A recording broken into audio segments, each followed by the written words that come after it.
खर तर 2 दिवसापूर्वी माझा मुलगा आणि समताचे संचालक यांनी सुद्धा प्रेस समोर येऊन मुलाखत दिलेली आहे.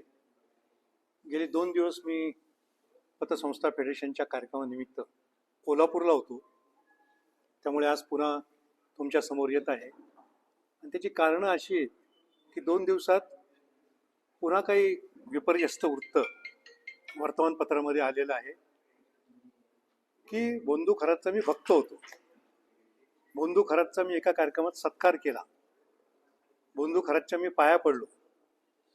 हे स्पष्टपणे मी नाकारतो. बोंधू खरात ज्यावेळेस मला अशोक खरात म्हणून ओळख करून देण्यात आली 3 वर्षापूर्वी, नाशिकला एक राज्य पतसंस्था फेडरेशनचा कार्यक्रम होता आणि त्या कार्यक्रमामध्ये मला असं सांगण्यात आलं या कार्यक्रमाला आलेले अशोक खरात नावाचे गृहस्थ नव्यानं एका पतसंस्थेचे चेअरमन झालेले आहेत, त्यांचा तुम्ही सत्कार करावा. त्याच्यावर एक छोटासा बुके देऊन त्या ठिकाणी मी त्यांचा सत्कार केला आणि त्यांच्या पाया जे पडलो असं बोललं जातं. हिंदू संस्कृती आहे, वारकरी संस्कृती आहे, एकमेकांच्या पाया पडण्याची परंपरा आहे, त्याच्यामुळे मी त्यांच्या पाया पडलो असं. पण मी बोंधू अशोक खरात काय कोणत्याही बाबाच्या कधीही कच्छपी लागलेलो नाही, कोणत्याही बाबांवर माझा कधीही विश्वास नाही. माझा विश्वास फक्त माझ्या कामावर आहे. काम काम आणि काम, आणि कामातच देव मानणारा मी माणूस आहे. त्याच्यामुळे समता पतसंस्थेची सुद्धा जी 40 वर्षात प्रगती झालेली आहे ती माझ्या कामामुळे, माझ्या आणि आमच्या संचालक मंडळाच्या विश्वासार्हतेमुळे झालेली आहे आणि या विश्वासाला कधी तडा आम्ही जाऊ देणार नाही. 3 वर्षापूर्वीचा आपण म्हणतात 3 वर्षापूर्वीचा सत्कार केला होता, तो आता व्हिडिओ आता व्हायरल होतोय. मग आता याचं उत्तर तुम्हीच दिलं पाहिजे.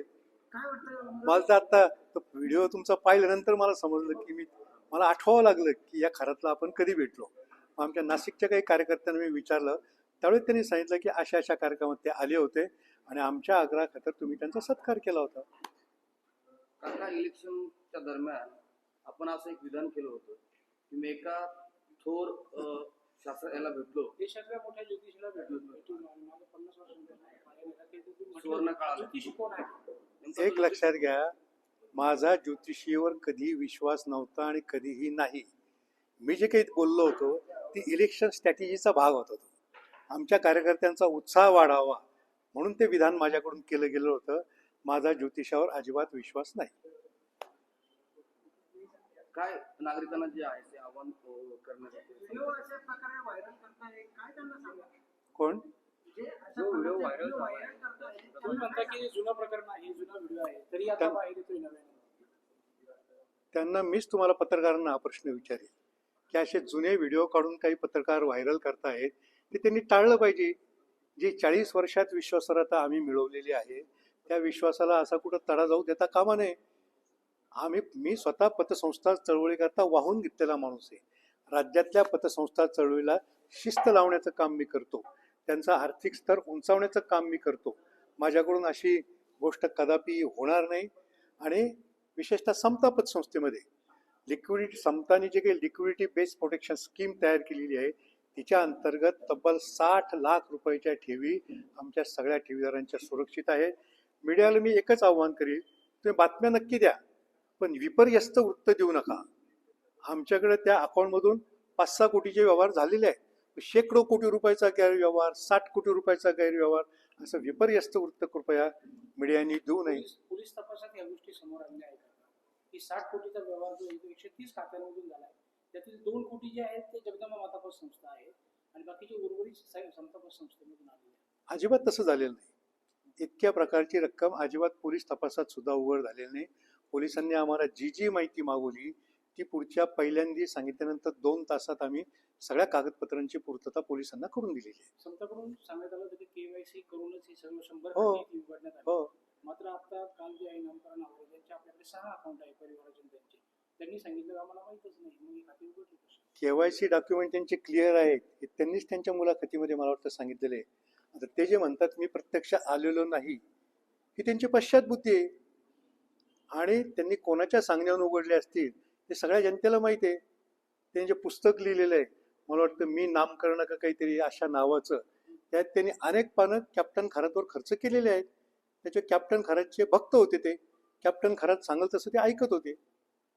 त्या बाबतीत मी काही जास्त बोलणं उचित नाही. पण ते म्हणतात की मी बँक अकाउंट उघडलंच नाही तुमच्या बँकेत 6 अकाउंट. त्यांनी पुरावा द्यावे ना आम्हाला, नाही तर आम्ही पुरावे देतो कसे उघडले ते. चाकणकरांचं बहिणीचं आणि पुतण्याचं देखील आपल्याकडे संतामध्ये खातं असलेलं काय नाही. तर चाकणकर हे नाव आत्ता मला कळालं.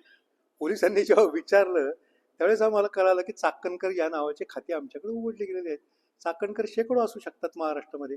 त्या रुपाली चाकणकरांच्याच बहीण होत्या हे आम्हालाही काही माहीत नव्हतं. आणि कोणत्याही खातेदाराची कोणत्याही ठेवीदाराचे नावं आम्ही कधी एक्सपोज करीत नाही. किंबहुना आमच्या संचालक मंडळासमोर सुद्धा खातेदारांचे ठेवीदारांचे नाव अजिबात येत नाही. त्या ठेवीदारांची गोपनीयतेचा भंग आम्ही करत नाही. अनेक ठेवीदार असे येतात, मुलगा खातं उघडतो, तो म्हणतो माझ्या बापाला नाही कळालं पाहिजे. बायको खाती उघडती, ती म्हणते माझ्या नवऱ्याला नाही कळालं पाहिजे. तर ही गोपनीयता आम्ही पाळतो. त्याच्यावर कोणत्याही खातेदाराचं खातं उघडताना ते नाव आमच्यासमोर येत नाही आणि आम्ही त्याची शहानिशा सुद्धा करत नाही. हे सगळं राजकीय षडयंत्र आपल्यासोबत सुरू आहे का? काय नेमकं राजकीय भाग नाही, राजकीय नाही. राजकीय नाही म्हणता येणार याला. तर मी काही राजकारणात नाही कुठल्या. नगरपालिका निवडणुकीची पार्श्वभूमी पार्श्वभूमी जोडल्या जाते का? निवडणुकीच्या पार्श्वभूमीवर जे माझ्यावर आरोप व्हायचे ते होऊन गेले. म्हणजे मी तेव्हाही सांगायचो सत्य परेशान होता है लेकिन सत्य पराजित होता नाही. निवडणुकीच्या काळात राजकीय षडयंत्र त्यावेळेस होतं. काही थकबाकीदारांना माझ्याविरुद्ध तक्रार अर्ज द्यायला लावून, खात्यामार्फत चौकशी करायला लावून त्या बातम्या व्हायरल केल्या गेल्या होत्या. परंतु मी जे आत्ता सांगितलं सत्य पराजित नाही होता. माझ्या विरुद्ध निवडणुकीच्या काळात जे तक्रार करणारे खातेदार आमचे थकबाकीदार होते त्यांनी त्या सगळ्या तक्रारी आमच्या आता मागे घेतलेल्या आहेत. आमच्यावर दाखल केलेले सगळे गुन्हे सुद्धा मागे घेतलेले आहेत आणि आमची थकबाकीची रक्कम सुद्धा भरण्याची त्यांनी तयारी दाखवलेली आहे. आपण राज्य फेडरेशनचे अध्यक्ष देखील आहात. आपल्या पतसंस्थेत देखील अनेक पतसंस्थेत देखील नाव या प्रकरणामध्ये जोडलं जात आहे. काय नेमकं सांगाल की राज्य आता इतर पतसंस्थांचं काय असेल ते मला माहीत नाही. मी माझ्या पतसंस्थेपुरतं बोलू शकतो. ठेवीदारांना काय विश्वास ठेवीदारांना मी हेच सांगेल, समतानी गेल्या 40 वर्षात जी काही विश्वासार्हता जपलेली आहे, आमच्या समता लिक्विडिटी बेस्ड प्रोटेक्शन स्कीम अंतर्गत 60 लाख रुपयाच्या आणि 99.74% ठेवीदारांच्या ठेवी पूर्णपणे सुरक्षित आहेत.